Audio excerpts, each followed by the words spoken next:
Live from Columbia, this is Sports Talk on the South Carolina Radio Network. Be a part of tonight's show. Call us at 800-956-7266 or email talkback@sportstalksc.com. Now, here are your hosts for Sports Talk, Phil Kornbluth, Kevin McCrary, and Tom Hayes. It's time for me to move on. I've been in Clemson all my life. I'm ready to see something new. God got a plan for me to see something new and better. Coach Frank Martin, he reminds me a lot of my coach here at Pensacola State, and I really enjoyed it here. If I could take Coach Pennant with me, I would. But you know, me being under Frank now, he's basically the same person. And good evening, everybody. Welcome into Sports Talk, South Carolina Radio Network. Ready to rock and roll on a Tuesday evening from downtown Columbia, where it's starting to feel like summertime. First time in a long time I've seen 90 degrees on my in-car thermostats, showing me the outside temperature. So it's starting to feel like what it should feel like here in Columbia. Maybe a little early to hit 90, but it's better than 65 and wind gloomy that we had last week. and gloomy and wet. I'm a sun worshiper. I like it when the sun is out. That makes me think all's right with the world. When it's gloomy, I get in a gloomy mood. Coming up tonight on Sports Talk, we are going to lift the gloom from the pro if he's still in a gloomy mood. We got the Celtics and the Hawks tonight. 7 o'clock. Yeah, so I'll be signing off at 7 o'clock. You can take the second hour. I'm sorry. Celtics need me. I've got to help pull the seas through. We'll both struggle through that last hour. Cannot believe that I've lost arguably my best player, Avery Bradley. I mean, you know, stalwart defensive player, excellent three-point shooter. Can't believe we've lost him for the series and longer, if there is a longer for us. Well, you know, the key point is in any playoff series, let's face it, people look at the regular season. Regular season has nothing to do with the playoffs in that now you're focused on one team. You get into their mindset. You almost run their plays before they run them. And there's those who make the adjustments. I would think the counter move for Boston tonight, even though probably Brad Stevens doesn't like it because we've seen his offenses when he was at Butler. He's going to have to pound it inside. You know, if anything, the Hawks are undersized inside. Yeah, they have some good inside players, but they're undersized. I would think the Celtics would try to pound it inside. Now, to counter that, the counter move for the Hawks is they would even go smaller. Avery Bradley is out, your best defensive player on the perimeter. They'll probably adjust by points in time in this game, having both Schroeder and Teague in at the same time, both lightning quick point guards, to see how the Celtics handle that defensively with Bradley out. So it's a chess match. This is why we like the playoffs. Yeah, I'd say I was thinking about it the other day, you know, what's the best back-to-back days of the year, you know, 3 or 4 days together? Is it the first couple of days of the NCAA tournament, that first weekend? Is it the first couple of days of the Masters? Is it the opening round of the NBA playoffs? I happen to love the opening with a smorgasbord of 2 or 3 games a night that you can check out every night when you get home. I enjoyed the games last night, and I'm looking forward to tonight. Hey, Will Muschamp coming up on the show tonight. We'll be right back.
And we welcome you all into Sports Talk tonight. Those of you stuck in traffic somewhere around the state listening to us, be patient. We'll make the ride home all the more pleasant. And when you get home, make sure you take us in. Don't leave us. I did this one time. I went out and I bought 2 bags of ice. And I got home. I put them in my trunk. And I got home and forgot about them. Totally. It wasn't like 10 minutes later I went back to get them. It was the next day when I opened my trunk and I saw these 2 empty plastic bags. And water all in your trunk. And I thought to myself, where did these come from? And then it dawned on me, I had left 2 10-pound bags of ice in my trunk, and they did melt. And, of course, the water went everywhere in the trunk, so I had to dry it out. My point is, don't leave us in the trunk. Take us in the house with you on your smartphone or your radio in the house. You still have the radio with the rabbit ears and the antenna and things like that. It'll pick us up. Then when you get in your car tomorrow to head to work, leave it on the same station that you have us on now so you can listen to those guys on the way to work and pick us back up tomorrow. 800-956-7266, the number. Email is talkback@sportstalksc.com. I've got some email in here that's growing with festering. Twitter is at Sports Talk SC. K-Mac, who's not with us tonight, K-Mac's got some other duties here at the network that's kind of tying him up. That's why he's not with us regularly right now. But anyway, he is regularly on Twitter doing his thing. He's got his own Twitter feed now along with ours, and he did put up a real funny piece last night. If you haven't seen it on Twitter, it's actually on our website. The 5 biggest sports personalities to block us on Twitter. I thought it was pretty creative the way he did it and explaining what he thinks is the reason why each one of these folks have blocked us on Twitter. Let's see if I can pull it up real quick. Let's see. Yeah, the 5 people who hate at Sports Talk SC Twitter feed the most. Joe Shad, formerly of ESPN, now apparently looking for a job. Sammy Watkins, former Clemson star. Dale Earnhardt Jr., which we still can't figure out. No, the video is what's got Sammy. Right. Okay. Well, we reported on the story, and apparently he got mad about that. Andy Demetra, USC play-by-play announcer for baseball and basketball, and Louisville football coach Bobby Petrino. That's the 5 who have Well, all of those brought it on themselves. We don't know what Lil E's problem was, but yeah, we don't know. I asked Lil E, as you know, and he said, we must have said something to piss him off or wrote something on the website. Well, he does his on Twitter, he said. I got news for Lil E. I mean, you in NASCAR. I mean, he must have blocked thousands of folks there because somebody said something about it he didn't like. I don't know. I can't answer it. But anyway, I thought that was really kind of funny. A lot of people are responding to that. We were over at USC today. We got on the Boom Bus. The Boom Bus. That's the bus that has been loaned to USC from King Cadillac. Cadillacs don't manage. King Cadillac in Florence is a big Gamecock supporter. So he's loaned them a motor home. Looks like a bus on the outside, but inside GM makes coaches, so it's GM product, I guess. Yeah, you're probably right. Anyway, it's very luxurious, and he's going to take it around the state. He's going to make a long trip tomorrow to the Zone at Williams-Brice. That's where it starts. The Spurs Up Tour. The Boom Bus. You know who came up with the idea, the name of the Boom Bus? An old college buddy of mine, Mike Boykin, who lives in Charlotte, from Aiken. He is the CEO of Bespoke Sports and Entertainment and a USC graduate. Old friend of mine. Used to play ball with him all the time. I just saw him at the baseball game in Charlotte last week. I did not realize he was working on this. He came up with the concept of the Boom Bus. It's a big bus. It's wrapped in garnet and black. It's got an image of Muschamp on each side, and he's pointing. And he said today, in looking at it, he said, yeah, I'm pointing. He says, I think I'm pointing to Atlanta. He said, because that's where we want to go, Atlanta. He'll be on that bus. Of course, not tomorrow. They they're going to meet at the Zone at Williams-Brice. But April 28th, Sumter, May 3rd, Greenwood, May 5th, Spartanburg, May 10th, Myrtle Beach, May 12th, Florence, May 17th, Greenville, May 18th, Aiken, May 24th, Charleston. That's your Spurs Up Tour. So the Gamecocks have the Spurs Up Tour. The Tigers have the Prowl and Growl Tour for Dabo. Those things are getting underway here. We're going to hear from Muschamp a little bit later. He's also going to join us live for an interview on Thursday night. Thursday night will be at the South Carolina Football Hall of Fame induction ceremonies. Muschamp won't be there, but he'll join us on the phone to talk more about spring and looking ahead. Let's see. What else do we have for you tonight? Open lines, 800-956-7266 if you want to join in on the program. What would you do if you're driving on I-26 and the boom bus pulled up behind you? It's got Spurs Up. If you look in your rearview mirror, see they've got Spurs Up on the front windshield, but it's upside down. So you can see it. So if you look in your rearview mirror, yeah, it'll be. So what would you do if the boom bus, he does not know who his driver is going to be at this point? I know who the driver is not going to be. Who's that? Marcus Lattimore, because he can't work for the university. Yes, Marcus has driven the program far enough. What would you do if the Spurs Up bus, the boom bus pulled up behind you? You're on I-26, you're doing about 70, minding your own business. You look in the rearview mirror, here it comes, the boom bus on its way somewhere. That's a great idea for South Carolina. Other schools have done this too. I mean, the idea is not unique to South Carolina. Other schools have done it. It's a way of publicizing the event and creating interest for the coach and for the program. Let's jump to the phone and see if boom bus pulled up behind you going on I-26, 70 miles an hour. Bulldog Bert joins us from Saluda. I'm not sure Bulldog Bert has a car that's fast enough. Bulldog Bert would slam on brakes, hit in the rear, and complain he's got whiplash. Do you have a car that's fast enough to go on the interstate, or you have to stay on the back roads? That's what I was going to tell y'all. He's got the boom bus, and we got the smart car. The smart car. Hey, that's good. That's good. But you know what? When the two collide, I think I would take the boom bus head on against the smart car. I want Kirby to take the bumper off of that boom bus. Mm-hmm. Take the bumper off the boom. We're going to take the bumper off. Remember what he said? He said he was going to take it to our backside. Yeah. And the baseball team helped that cause this weekend. I got to say, Georgia's had USC's number this year. Got him in football. I guarantee. Got him in basketball. Baseball. Next one is football. Well, that actually. We even beat them in women's tennis this weekend, too. But here's the problem, Bulldog Bert. Because Georgia has aimed its sights on South Carolina, and they say, hey, we got them, y'all been lulled into a false sense of security.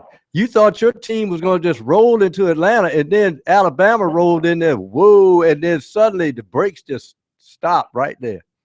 I like your little lullabies, Professor, but it ain't working on that. Hey, were you part of the 93,000 idiots at the spring game Saturday? You know, I heard that over 10,000 didn't even get in. They got turned away. I mean, what did everybody expect they were going to see? Like, did they think Herschel was going to be in uniform and going to come floating down from the suites above? Jacob Eason was in uniform, and he was showing out. He was showing why he is the best quarterback in the country. And he will show South Carolina when he comes to Williams. To quote Bill Parcells, don't anoint him yet. Yeah. Did Deshaun Watson leave the country? Did I miss something? Did he get still in Pickens County? Yeah. I think. All right. Thank you. Back in a moment.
And we're back. Sports Talk presented by South Carolina soybean farmers and their checkoff. Learn more at scsoybeans.org. Pork powered by soy. 800-956-7266. We have a picture of the boom bus on our website, sportstalksc.com.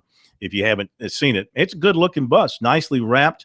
Let's give credit where credit is due. The artwork on the bus provided by another USC fan and donor, Roger Husky, Hollywood's Productions in Gaffney.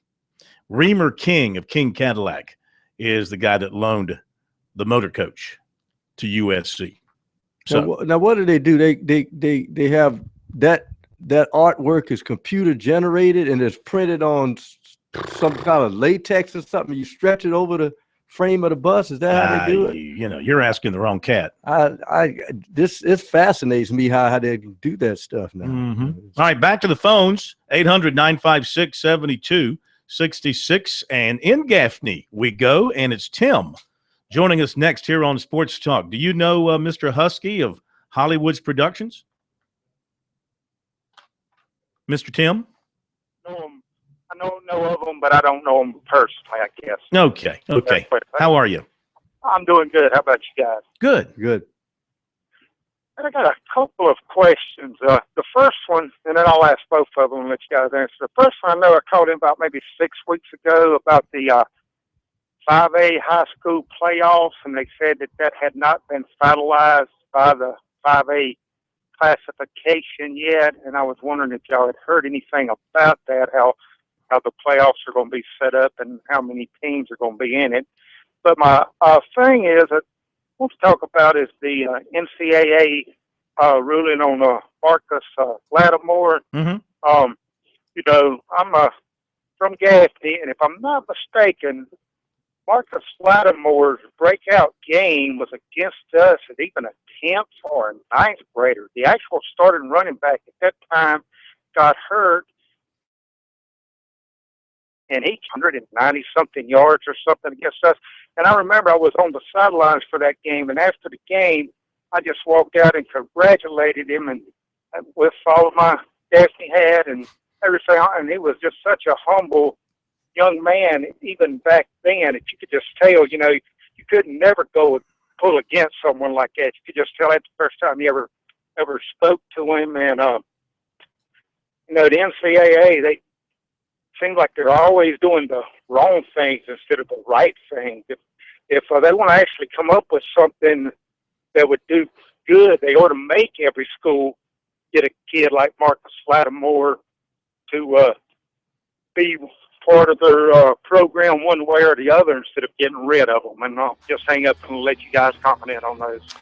Well, thank you. Considering Marcus's story, too, and the fact that he not only became a symbol for what's right about South Carolina, but he became a symbol about what's right for college football nationally.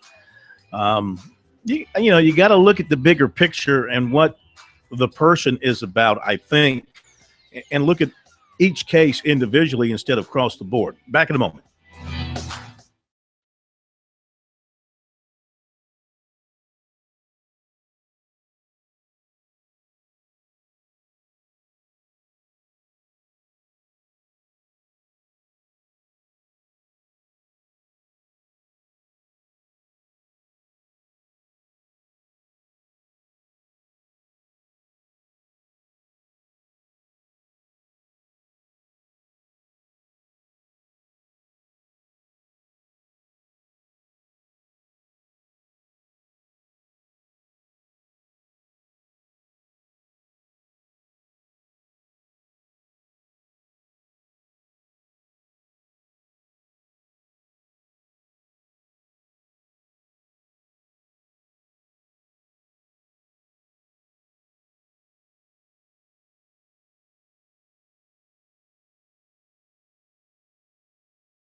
Sports Talk here on a Tuesday night. Phil Kornblut, the professor, Tom Hayes, Larkin Belton, all together on a warm afternoon, heading into the evening here in the capital city. 800-956-7266, the number. Email talkback at sportstalksc.com. On Twitter at SportsTalkSC. Full recruiting report coming up. Also comments from Will Muschamp around the corner. Back to the phones we go. Just wondering, what would you do if you're riding down I-26 or I-20 or across I-85 and you look in the rear view mirror, the side view mirror, and here comes the boom bus? You're gonna wave at them? You're gonna honk them? You're gonna make some other kind of gesture? What are you gonna do? Oh, the previous caller's question: do we know anything right now about the playoff format? Are you going to tell me something, or you're asking me? No, I'm asking you. I was seeking the information from the one, the only David Shelton, but I've not gotten it yet. Oh, okay. I haven't seen anything. That might, they have another convention conclave this summer, and I don't know if they're going to wait till then to figure it all out, or if it will happen between now and then. But I haven't seen anything on it yet.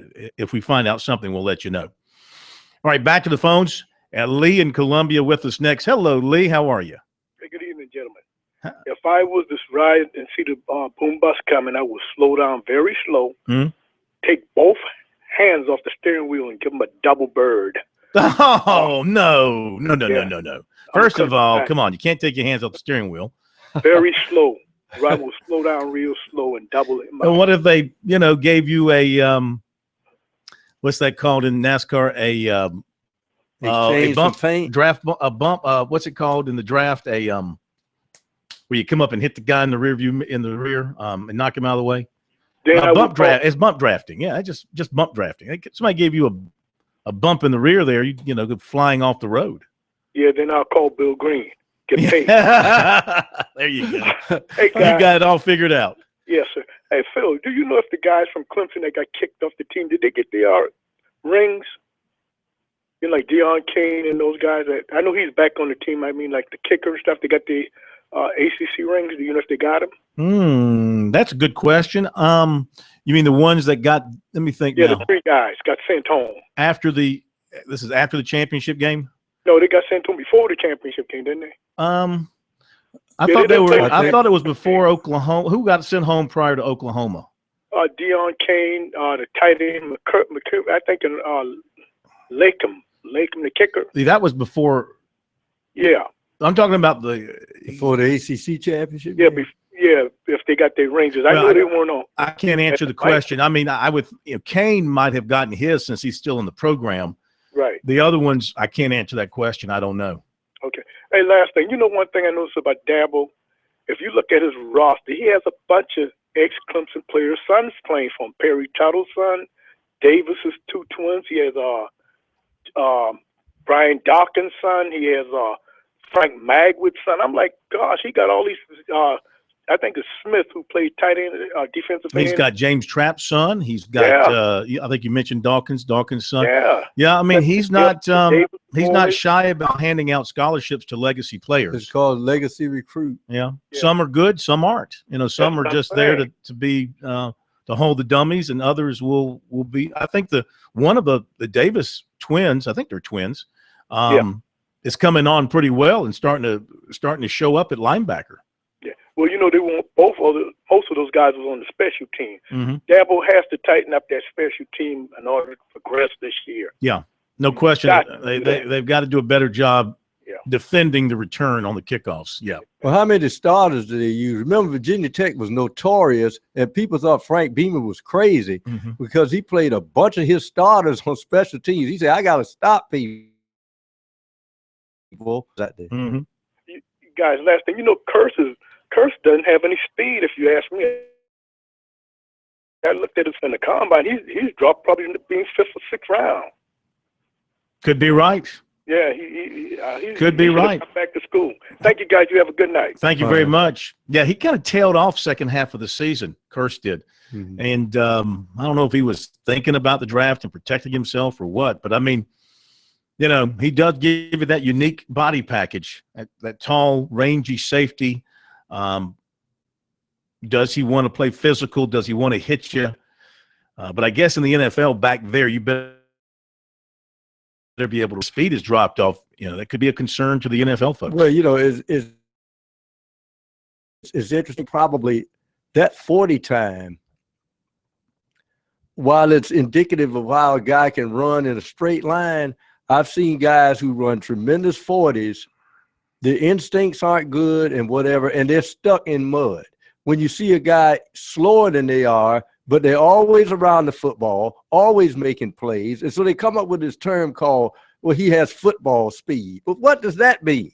You measured him in the 40. You said he was too slow. But when you look at him on fit, that's why a lot of coaches will tell you, let me see the film. I want to see the film. I see the 40 time, but all I see is this guy's always around the football. Mm-hmm. Why is that? Yeah. I go with the football player. I'm not going with the measurables. Remember the workout freak of the year, about 15, 20 years ago, Mike Mamula? Oh, yeah. And the Eagles say, oh, we love this guy. They found out that's exactly what they got, a workout freak and not a football player. All right, thanks for your phone call. 800-956-7266 is the phone number. Clemson back in action tonight, first of a 13-game homestand for the Tigers. Critical stretch of the season for them, coming off a bad week in which they were swept by Louisville, had to rally to beat Western Carolina, lost 2 of 3 at Duke. They have Georgia at home. Well, they're just getting underway. Georgia and the Tigers just getting underway at Doug Kingsmore. That was a 6:30 start time. This weekend, Georgia Tech comes to Clemson, and then they have a week off. The next week, it's Florida State coming to Clemson for Saturday, Sunday, Monday. So that will be big if things go well this weekend. That'll make the Florida State series huge. Then Furman at home, and then 3 with NC State and 2 with the College of Charleston. So, we were talking to Monty Lee a couple of weeks ago about the idea of the college and Clemson being in the same regional, but he's got the college coming to his regular season. Tell you, the season is quickly heading towards its climax here. And Clemson is sitting in 5th place right now in their division in the ACC. So they need to get it going here and get it going this weekend against Georgia Tech. So they've got Georgia tonight. Tigers won in Athens back on April 5th, 11-6. And it will be Riley Gillum to the bump tonight for Clemson against Andrew Gist of Georgia, a left-hander. Roddy Gillum, left-hander, Gist. And there's other games around the state tonight. We'll keep an eye on that for you. USC is off until playing tomorrow night up in Greenville against Furman. And a couple of other notes of interest to you. The NCAA does have a heart. It's just hard to find sometimes. According to an ESPN report, the NCAA has approved a proposal that will allow schools to pay round-trip costs for a recruit's parents or legal guardians to come with them on the visit. Okay. So that's nice. That's a step in the right direction. So yeah, that's good. So now parents can come. I mean, parents could always come with the kids. Previously, they just had to pay for it themselves. Now they're going to pick up the check for that. So that's good.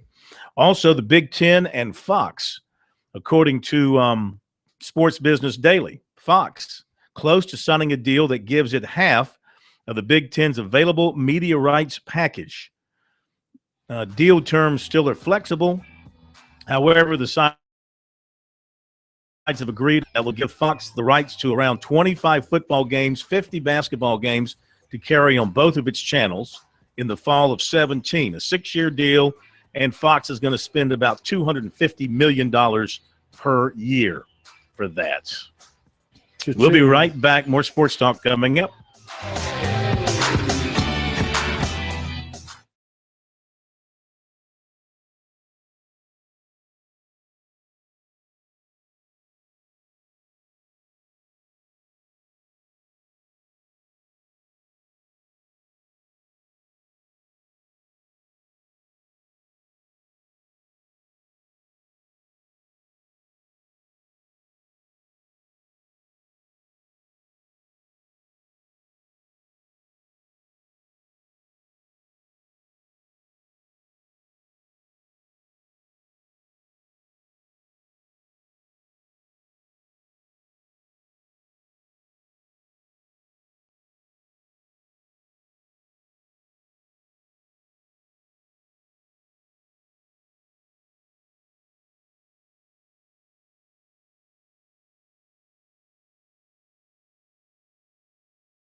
We continue Sports Talk here on a Tuesday night, presented by the South Carolina Commission on Higher Education. Find out how you can get help paying for college at one of 42 events this month. Go to sccango.org. I got a couple of other things to mention here. 800-956-7266, the number, if you want to join us on the program. Clemson and Georgia underway, no score. Going to the bottom of the first, 1-2-3 inning for Clemson's Gillum to open the ball game. The folks in Vegas, at least one of them, Jimmy Vaccaro, has released odds for the first week of the NFL season. Oh, no. And the Broncos are a 1-point pick over the Panthers on Thursday, September 8th. We don't even know who the Broncos quarterback is. Falcons are favored by 3.5 over the Bucks. Vikings are a 3-point favorite over the Titans. Eagles are favored by 8 over the Browns. The Bengals and the Jets, that's a pick. Saints by 1 over the Raiders. Chiefs by 7 over the Chargers. Ravens by 3 over the Bills. Still too early. It's too early. Texans by 5 over the Bears. Packers by 4.5 over the Jags. Seahawks by 8.5 over the Dolphins. Cowboys by 4 over the Giants. Colts 4.5 over the Lions. Patriots and Cardinals a pick. Steelers by 3.5 over the Redskins, and the Rams by 2. How about this? The Los Angeles Rams and the San Francisco 49ers, just like the old days. And the Rams are favored by 2. Rams are favored by 2 over the 49ers. Who the Both Rams teams are quarterback bad. gonna Yeah, be? really. Anyway, some early odds to chew on for the upcoming NFL season, which will be here before you know it. 800-956-7266 is our number. One game in Major League Baseball this afternoon, and it was Milwaukee beating Minnesota 6-5. Underway, Seattle and Cleveland, they're scoreless. The red-hot Atlanta Braves, winners of 3 in a row, back in action tonight against the Dodgers at Turner Field. It'll be former Brave Alex Wood going to the mound for the Dodgers, and he'll be going up against Tehran for the Braves. Dodgers are 8-5. The Braves are 3-9. But they are playing a little bit better here as of late. No, well, I still ask the question. Are they playing any better? I mean, they're 3 wins against the Marlins. Mm-hmm.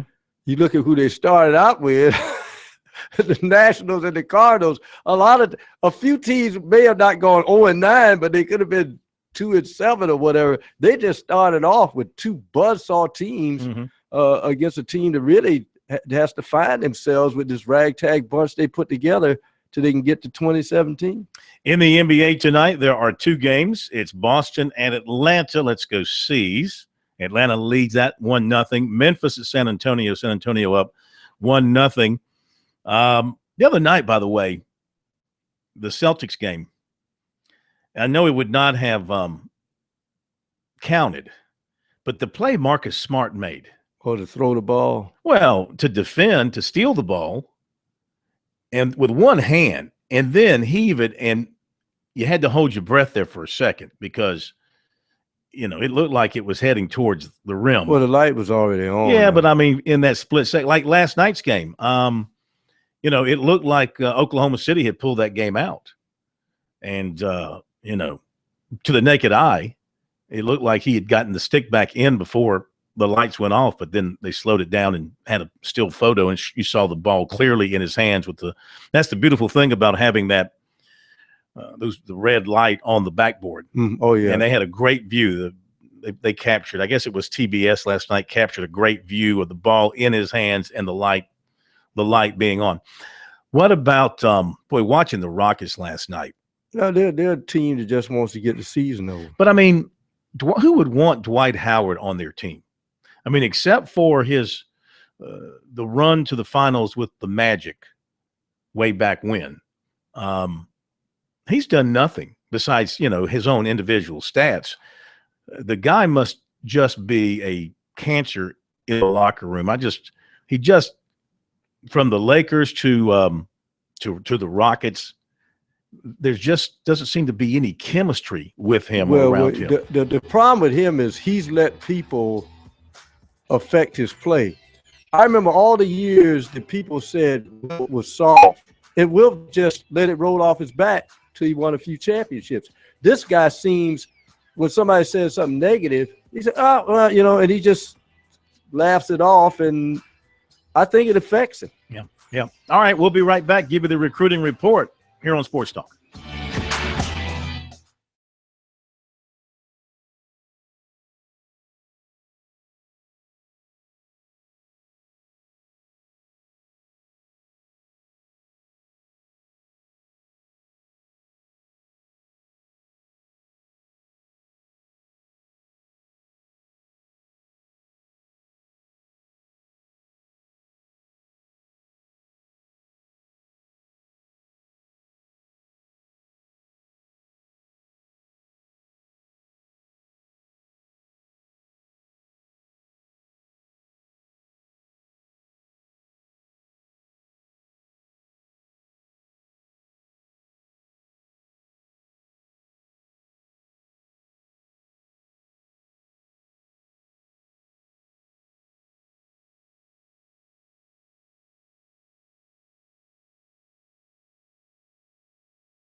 All right, time for something that I've got and you don't. That is recruiting knowledge here on a Tuesday afternoon.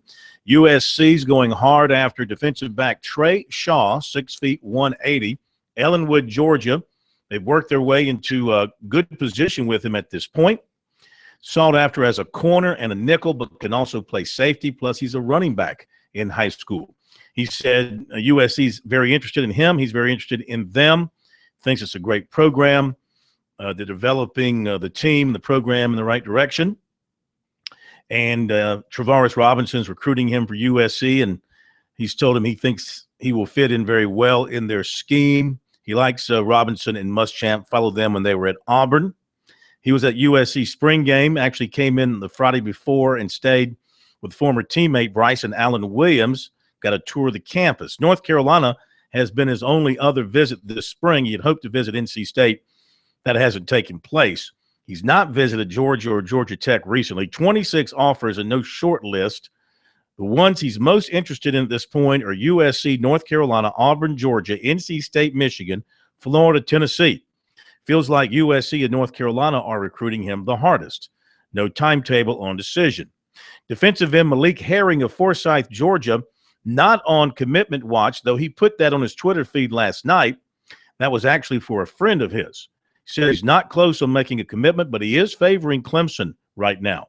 Quarterback Tate Martell, 5'10", 203 of Las Vegas, committed to Texas A&M currently, but on his Twitter feed yesterday, he said he wants to take all 5 officials. He has a slew of offers across the country and has a list of other schools he'd like to see and be offered by. USC is on that list. He recently visited Ohio State. Athlete Cameron Bent of Bluffton visited Temple last weekend. He was at the USC spring game, and he's going to Georgia Tech this Saturday. Tech is recruiting him as a quarterback. Speaking of quarterbacks, Jelani Woods of Ellenwood, Georgia, said USC still plans to recruit him despite his commitment to Oklahoma State Friday night, which he calls solid. Clemson today offered 2018 receiver Jahan Dotson of Nazareth, Pennsylvania. Basketball, Clemson last night offered 2017 6'9" Nathan Roovers, Lakeville, Minnesota. He's got 19 offers so far. Today, the Tigers offered 2019 6'7" Joey Baker of Fayetteville, North Carolina. And according to Phenon Hoop Report, the Tigers today offered 6'3" LeVar Batts of Concord, North Carolina. He's in the 2017 class. And according to Phenon Hoop Report, and from the coach Dion Buffet at Gray Collegiate, North Carolina will be in tomorrow at Gray Collegiate to see 2019 shooting guard Jawan Gary and 2019 point guard Khalil Robinson. Are we that close to 2019 to where it's important to be recruiting 2019 players? Are we that close? Mm-hmm. I guess we are. Recruiting knowledge on Sports Talk. Will Muschamp coming up.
Live from Columbia, this is Sports Talk on the South Carolina Radio Network. Be a part of tonight's show. Call us at 800-956-7266 or email talkback@sportstalksc.com. Now, here are your hosts for Sports Talk, Phil Kornblut, Kevin McCrary, and Tom Hayes.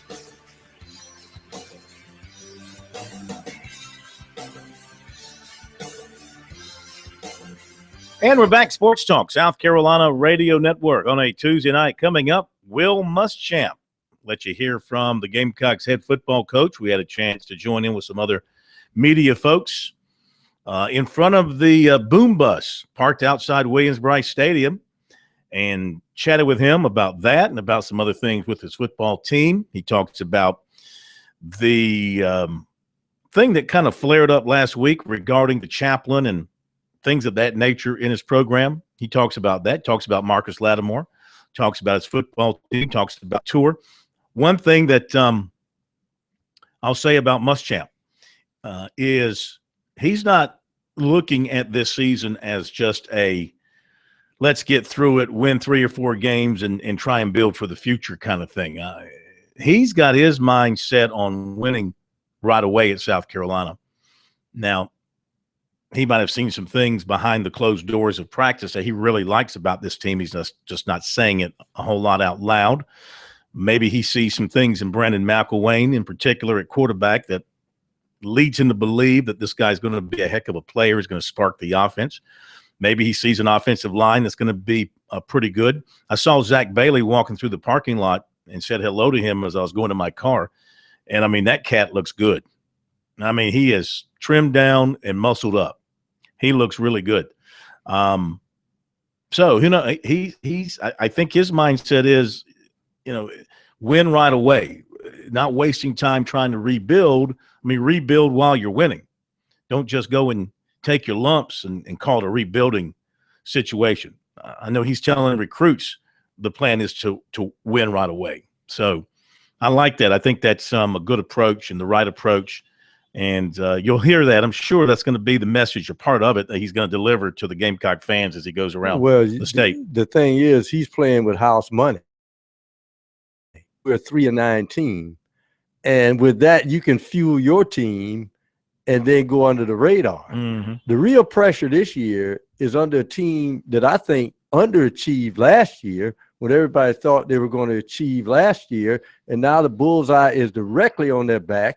And that's everybody saying that Tennessee is the best team in the East. And South Carolina is a fumble at the 15-yard line from beating that team. Yeah. Yeah. Mm-hmm. At Tennessee. Well, when you think about the East, you have to point at Tennessee as the favorite, despite what Bulldog Burt said about Jacob Eason. I mean, he's going to be a true freshman. He's going to take his lumps. He's probably going to make big plays and big throws. He's also going to throw picks. Freshmen will do that. McElwain will throw picks at South Carolina. He'll make some plays. He'll make some mistakes. You got to live with it. Tennessee's got the most veteran of the quarterbacks in the division, and he's surrounded by very good talent. Clemson's up 5-0 on Georgia, a 5-run first for the Tigers. Okie with a RBI single, Roman with a 2-run double, and Williams with a 2-run double. Tigers up 5-0, 5 hits in the first. Muschamp, the boom bus, coming up next.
The South Carolina Forestry Commission reminds everybody insects and diseases can be moved hundreds of miles in firewood and threaten our forests, favorite campsites, neighborhoods, state, and national parks. Help protect the trees you love by purchasing firewood at or near where you burn it. For more information, visit don'tmovefirewood.org. First of 3 nights in a row of head football coaching talk from USC and Clemson. Tonight, Will Muschamp. Tomorrow, Dabo Swinney, ACC Spring Conference call tomorrow. And then Thursday, Will Muschamp, plus more from the South Carolina Football Hall of Fame induction. The folks are telling me that Deshaun Watson will be available for interviews. And also, let's see, who else is Michael Dean Perry will be available. Jeff Davis will be available. Joe Moglia will be available. He's being honored up there as well. So, and Dow Shealy. So we'll be there for that, and we will have those interviews for you. Looking forward to it. Should be a lot of fun up in Greenville on Thursday. Now, today we had unveiling. I mean, they didn't pull a sheet off of it or anything, but the boom bus was out front at Williams-Brice. And Will Muschamp, who will not be the driver of the boom bus, but he will be the primary occupant of it as it goes around the state for these meetings, the Spurs Up Tour. He was there to talk about the bus and other things around his program. So after they told us about the bus and showed us inside the bus and talked about how they got the bus and all that, Muschamp then took over to talk about the bus and his football program. Out in our state and getting to meet our fans, and I've said this before multiple times, the welcoming feeling that we've gotten everywhere we've been in the state has been awesome. It really has. We really appreciate the support and the loyalty that our fans have, and it's a little something to us to give back, and it's really important to get out in front of them and meet them, and I'm looking forward to that. I also want to address some of the misinformation and confusion about our spiritual development program. First of all, our FFRFP or whatever that is has zero decisions with anything Will Muschamp's going to do. I can assure you of that. And any decision I make, they had zero input. I can assure you of that. We are expanding our spiritual development program. I've retained Andre Goodman. Andre was a former Gamecock. He's done a fantastic job in what I call beyond football. Now, what is beyond football? Beyond football is people that we bring from outside the program to talk to our players about finance, about domestic violence, about addiction, about a lot of things that a student athlete or a college student nowadays sees. And Andre's done a fantastic job with that. Matter of fact, tomorrow we're meeting with our Title IX chapter here on campus. Our players are meeting with Carl Wells and Bobby Gist to come in and talk to our players about some issues you face on a college campus. And it's about educating our players. I was going to hire Marcus Lattimore, and I've obviously very well documented Marcus is going to stay with his foundation, which I totally respect and applaud people in the state of South Carolina. He's a Gamecock. He's always going to be a Gamecock. He's going to be very involved in our program. Unfortunately, we can't pay him because of the conflict with the NCAA rules, and we totally understand the rules, and we're going to abide by the NCAA rules here at South Carolina. I am going to continue to explore to hire more people in that area for our players. It's all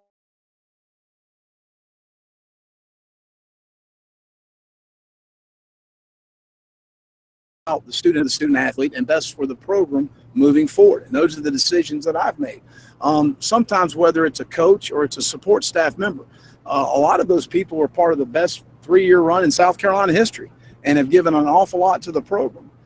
Just because you're not retained doesn't mean you're not a good coach. It doesn't mean you're not a good support staff member. It just means that you're not going to be with us moving forward.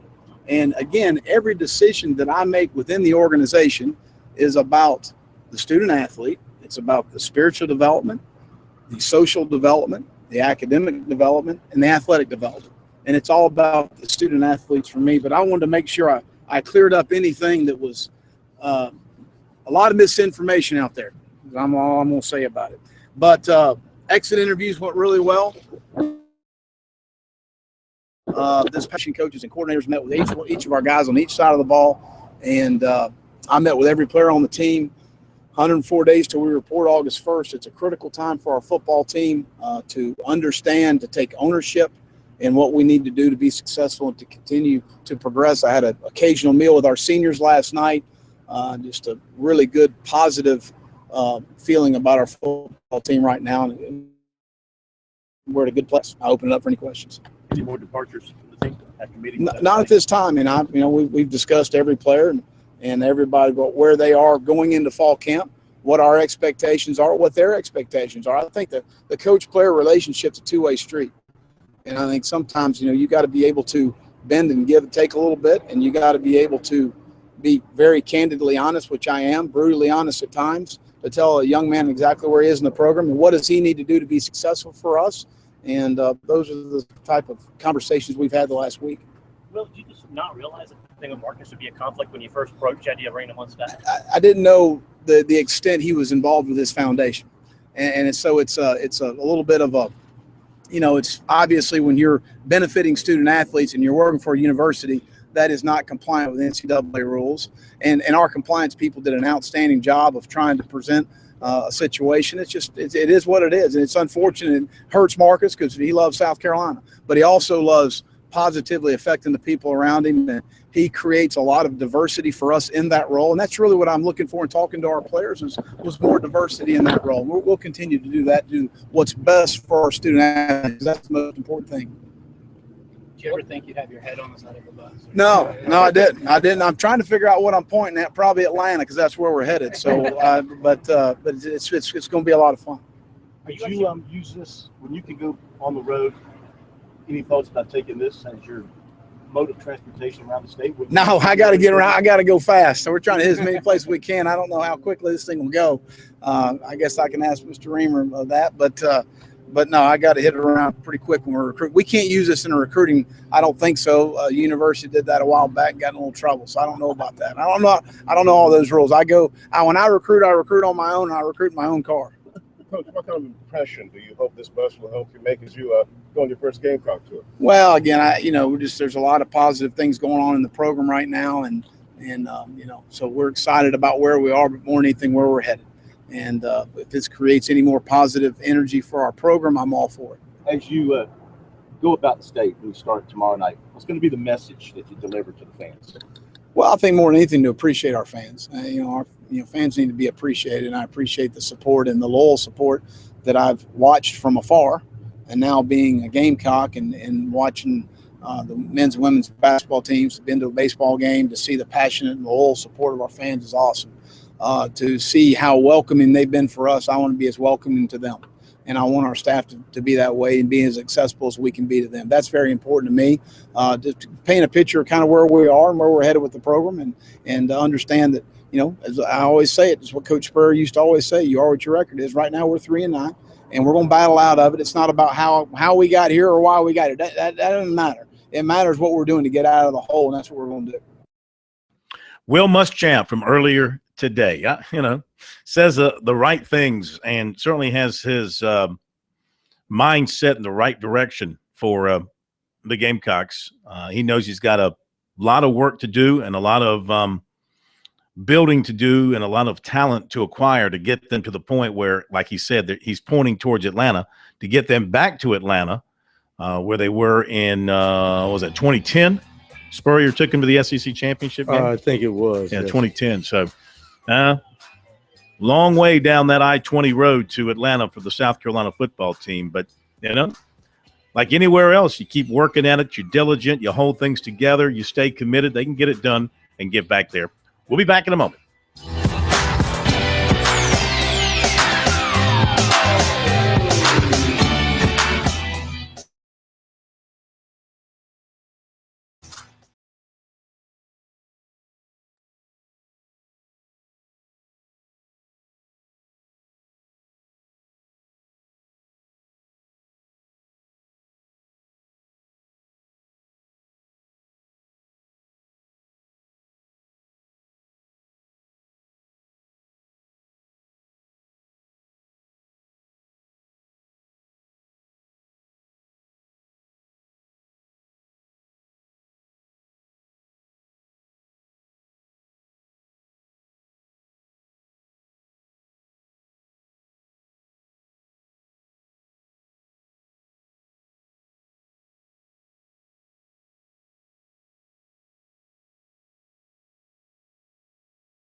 Wow.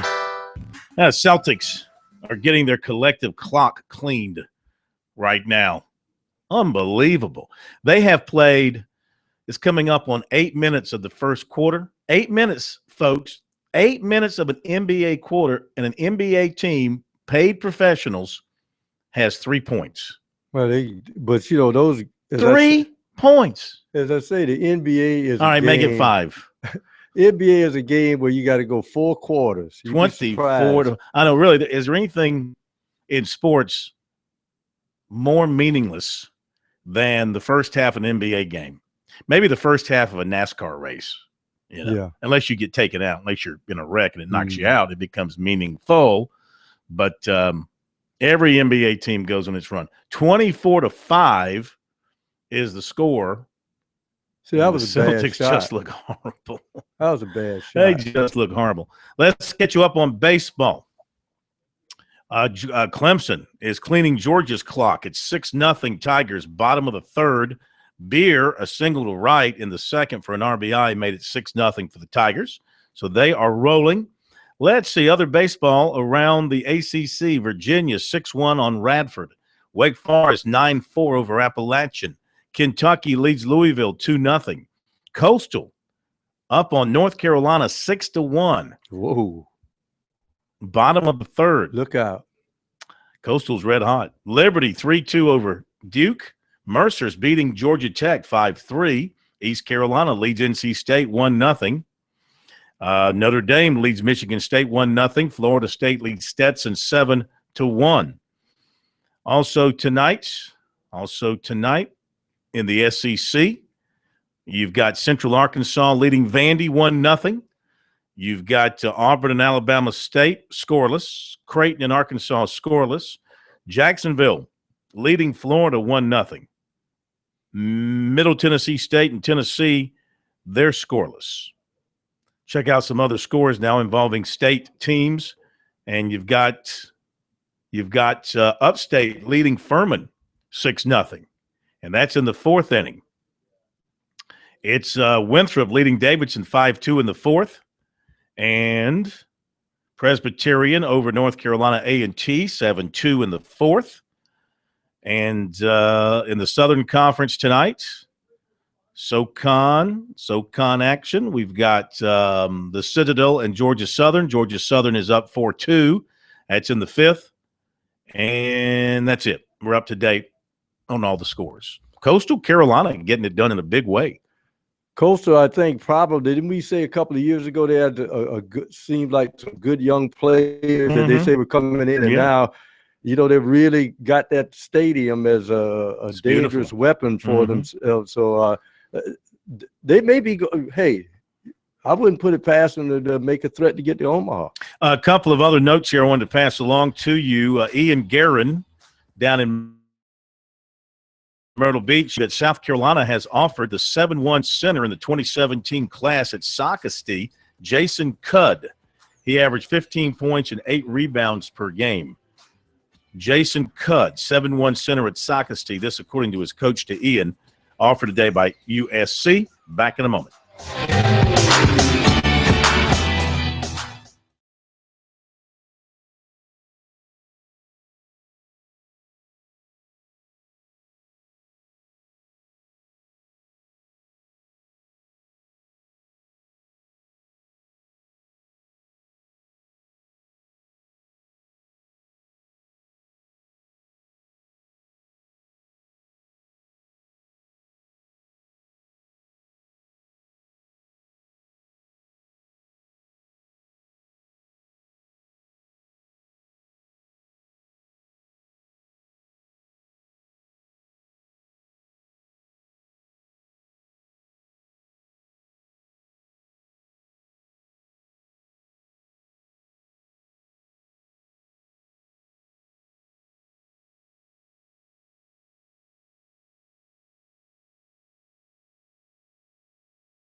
Information. Information. Information.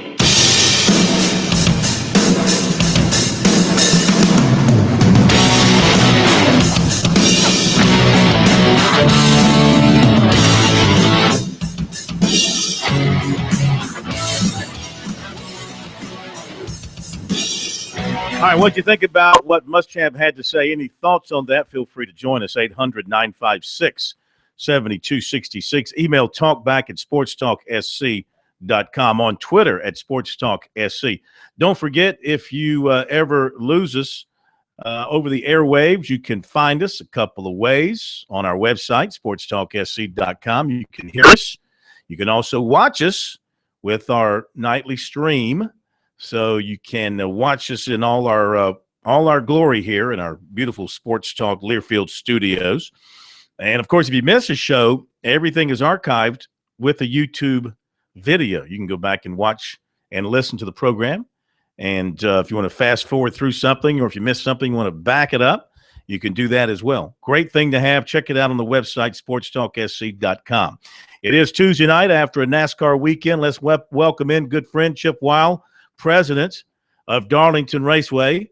Great to have you with us. Enjoyed seeing you last Wednesday. That was a lot of fun. The unveiling of the 88 car for the Southern 500, and a version of which finished second once again at Bristol. Carl Edwards, he was really good on Sunday. Yeah, but more importantly, did you get your question answered by Dale Jr.? No, well, he said, I said, Junior, why you blocked us? And he said, well, you probably said something to piss me off. And there you go. And I said, well, I have no idea what that could have been. He said, I'll unblock you. But he hasn't done it yet. So remind him next time you're, having a beer with him. All right. I'm just glad we finally got the mystery solved. I will say this, though. He went 28 minutes with us, and I'm standing next to him the whole time, leaning up against his car. And I tell you, if he weren't a NASCAR driver and world famous, he would be just a nice guy to hang out with and fool around with, I think. Have a beer or shoot basketball or fish or whatever the case may be. Yeah, no question. I mean, he's just a normal guy, right? He's just got a great talent and grown up around racing. But he's very able. Yeah. And I think that's what makes him so special. But listen, we had a great day last week with him. We actually had a production day up until you guys all got there at 2 o'clock. So he showed up at 10 till 9, and we did a photo shoot, and we filmed our commercial, and we did a bunch of other things. So we'll get to use that content until the Bojangles Southern 500 weekend. But just can't thank him and Nationwide and everybody who was involved. It was a great day. And I loved seeing you. I loved you being out of the racetrack with us. Oh, it's beautiful. Place looks great. And it was a great day. Now, I know he left by chopper. Did he arrive by chopper? Yeah, that's how drivers get around, I guess. The challenge that Dale had was the next day he had to be somewhere else, and then obviously on to Bristol. Drivers nowadays seem to be busy 7 days a week. They don't get a lot of rest where people think that when they get home on Sunday, they have the week to themselves. But with all the sponsor and track obligations, things they got to do, they really don't have a lot of downtime. So anytime they can get home quicker, they'll do it. How important is it to you as a track promoter to get a guy like Dale Jr. to come to your place? And does NASCAR need to do more of that to help you guys in advance of your events? Well, we do get a driver in advance of our events about a month out to help come promote the Bojangles Southern 500 weekend. But we've been very fortunate because I have great relationships in the garage, and a lot of folks on our team have great relationships in the garage. And with this program, we're able to capitalize on these drivers and these paint schemes. I don't know if you unveiled theirs. They're doing an Alan Kulwicki tribute scheme. Last week, there were 5 paint schemes revealed. So this program is designed that we're relevant all the way up through the Bojangles Southern 500 on Labor Day weekend, not just the 3 or 4 weeks leading up to it. And I tell you, the media exposure and the excitement around our event is really second to none. It's worked out well, and it's not all the news is coming from Darlington Raceway. It's coming from other folks within the industry who are just as excited as we are to have Labor Day weekend back at Darlington. Which tells me that the drivers don't want to forget the history of NASCAR. They want to remember it. And number two, based on the reaction, the fans are also still fond of the history of NASCAR and relish those days of those particular paint schemes and the numbers and things of that nature. No question. I mean, we all understand the pioneers that came before us that gave us an opportunity to work in this great sport. And we need to do a better job recognizing them. And what better place than Darlington Raceway that has such a rich history. You know, if you look at all the other professional sporting leagues, they have one weekend they designate to really focus on the history of that sport. And for us to do it on Labor Day weekend in Darlington just makes a ton of sense. And Dale Earnhardt Jr. has been one of our biggest fans. You know, he loves the history of the sport. He's a student of the sport and the history that behind it. And so, you know, for him to get involved and really be an active participant in the things that we do has helped us a ton. And, you know, a lot of the ideas you see get executed don't come from us. They come from other folks like Dale and other drivers and stakeholders who have given us, hey, why don't you try this or do this? And that's why it's been successful, because everybody's had a hand in making it better. Yeah, you know, one thing I love about Dale and listening to him, and of course he grew up in a very famous racing family in the heart of NASCAR country in Kannapolis right there. So he had it all around him. But listening to him talk about Bud Baker and that car and that scheme, I mean, he could talk about the engine parts or any kind of set. He knows those things, you know, of past great drivers that made them great and made their cars great. He knows the ins and outs and the little pieces of history that made for success on the track. No question. I mean, like I said, he's a student of the sport. He knows the ins and outs and the intricacies of every car and the paint schemes and who drove them and who built the engines. And, you know, that's what makes him such a unique guy, is that he appreciates all the folks like his dad and the folks before his dad that helped pave the way for him to have an opportunity to make a living doing this. And, you know, it's fun for us to recognize these drivers from the eras and the periods, because they didn't have the notoriety that the drivers today have. You know, they did this just to try to put food on the table, and they did it because they loved it, not because they're getting a big paycheck. Yeah. So it's really neat for us to pay homage to them now, and then to come back and be the center of attention and really get it. I'll tell you, we're a bunch of videos we're about to put on our website from last year that we got from folks who were part of last year, and they just couldn't say enough about how they love being part of the weekend and the celebration of the tradition. And that's what our weekend is about. All right, now that we've spent 8 minutes praising you, this audio, and if you would play it for him, maybe that will lead to him unblocking us after he sees how much we love him. Fair enough. That's fair enough. I'll do it. I'll see him next week. Hey, when are you guys having your NASCAR South Carolina Day? Is that on the calendar? You know, we're talking to the governor's office right now about doing something.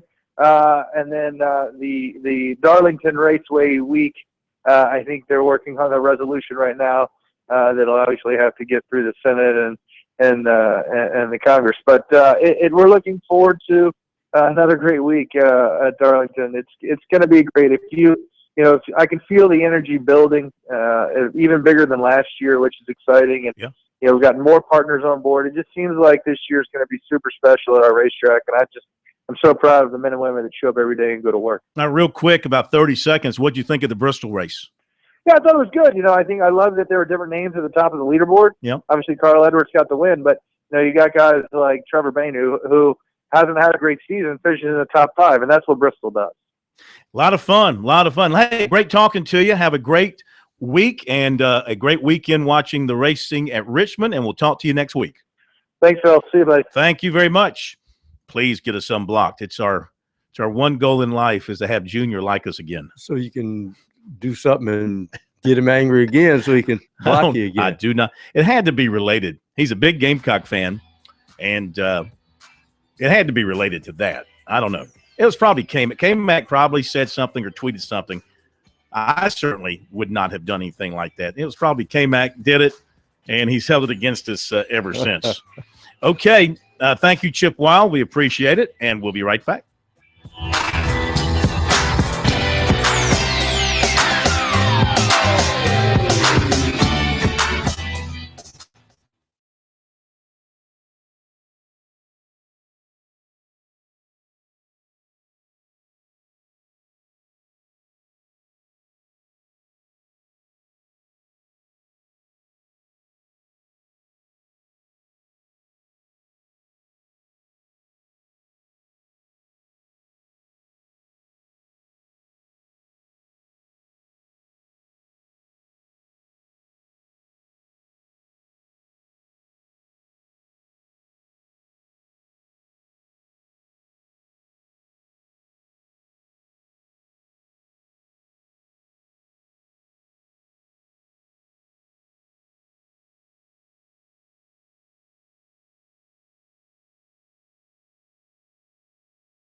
Okay, we're back. Sports Talk. Clemson leading Georgia 6-0. Bottom of the fourth. 6-7-0 for the Tigers. And we've got a no-hitter through 4 innings for Clemson. I know. I'm going to hear it now. Oh, okay, you talked about it now. You blew it. You just blew it. You actually believe by talking about something, it influences the future? You really believe that? It's Riley Gillum on the mound for Clemson through 4 innings. He's allowed no hits. He has walked 1. He has struck out 1. He's thrown 41 pitches, so a very low pitch count. If my math serves me right from Darrell Latta High, that's about 10 pitches per inning over 4 innings. So we'll see what happens. Tigers up 6-0. They're cruising. A couple of things I wanted to mention. I need to mention Georgetown High School has hired their new football coach. Oh, boy. It's Ken Cribb. Now, this is the Ken Cribb that was at Hemingway, I think. There's the Ken Cribb who's at Bluffton. And they used to live down the street from one another and used to get each other's mail all the time back in the day. Is this the same Cribb? Same Cribb as what? The ones you're just talking about. This is the same Ken Cribb that was at Hemingway. Okay. Not the Ken Cribb that was at Bluffton. He's still at Bluffton. In fact, I saw him pick him up. Every year, the Bluffton football team picks up trash at Harbortown to raise money for their athletic program. And he's there. He always comes in the press room. And he was leading the charge of picking up the trash. So the story by Ian Guerin kind of combines the two, because the Ken Cribb, who is at Bluffton, once coached at Georgetown. Okay. Wow. Okay. So they're getting their second Ken Cribb. And this Ken Cribb's a very good coach as well. He did a great job there at Hemingway. He led Hemingway, 101-36 in 11 seasons. That's pretty good. Led Hemingway to the 2011 1A Division I championship. So there you go. Georgetown has their coach. Their previous coach left to go to Union County. Now, if they spell the names, last names the same way, they can up the old station there with the old coach's name on it, use it. Yeah, it's Cribb. Yeah, Ken Cribb. There's 2 of them. They both coach high school football in South Carolina, and their paths have crossed many times over the years. Oh, Celtics are back to within 12. That's what I'm saying. This is the NBA, man. Yeah. This is the NBA. Yep. The game is not over till it's over. Southern Conference announced its Hall of Fame selections for this year.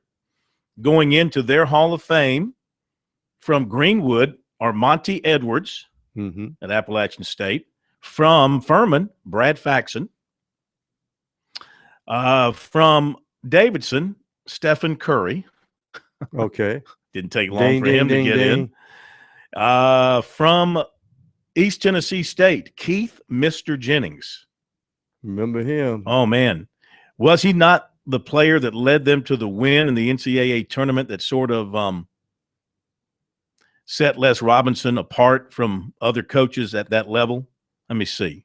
Didn't they win an NCAA tournament game at East Tennessee State with Les? I think they did. And a guy from my neck of the woods from Denmark, Rodney English, was on that team. I think it was Mr. Jennings who was the star of that team. And also they got they went out to Arizona, remember, in Tucson, and played Arizona to I think a 5-point game out there in Tucson. So the other person going in is Karen Pelfrey, the women's basketball star from Marshall back in the 80s. Okay. And want to mention this as well from the South Carolina Athletic Hall of Fame. They have their induction ceremonies coming up in May. Today they announced a couple of more awards that will be handed out. Bob Spear, longtime sports writer and columnist for the State, he will receive the 6th annual Herman Helms Media Excellence Award. So congratulations to him. And Julian Gibbons, a friend to everybody in the media, he'll get the 5th annual Dom Fucci.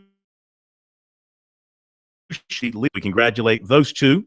They'll be honored on the night of the Hall of Fame induction ceremonies. Those going into the hall, Troy Brown, Greg Buckner, Art Wisnitz, B.J. Mackey, Martha Parker Hester, Richard Wieters, Buddy Sasser, and Flint Ream. And we'll be right back.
All right, back to the phones we go here on Sports Talk, and Bulldog Bert is calling in again from Saluda. Hey, Bulldog Bert, it's 10-0 Clemson over Georgia. How you feeling about that? I'm only kidding about Bert being on the line. Wish he were. Clemson 10-0. That's 1-0. You know what, Bulldog Bert? I know you're listening because you always listen. This is the beginning of the end for Georgia athletics. This will spill over into next football season, I predict. Yes, I predict that this will spill over into next football season. Okie has homered. Oh, it's a grand slam. It's an okie dokie. See, I think that would be a great call when he hits a home run. An okie dokie. It's a grand slam for Okie. And so the Tigers are up 10-0. It's only the bottom of the fourth.